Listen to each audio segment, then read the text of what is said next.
Тэр амархан жишээ авахад одоо юу гэдгийг те автобусанд төгссөн бэрхшээлт өнгөөгөө заацсан. Гэхдээ би өдийг хүртэл нэг ч автобус сууж үзээгүй л те. Очинд би бол одоо тэр автобус суух ямар ч боломжгүй юм чаа. Тэгсэн мөртлөө би бол өнгөө гэсэн гоё хойлтой.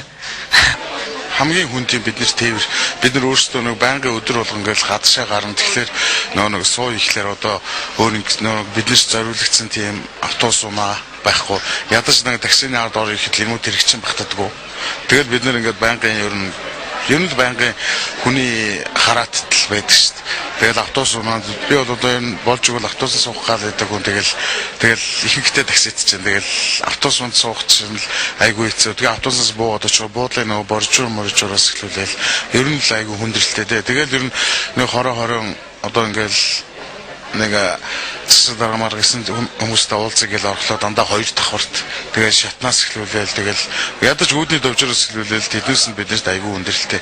Бусдаар бол биднэрт бол амьдч ингээд яваад байхдаа энэ болохгүй газар бол байхгүй л.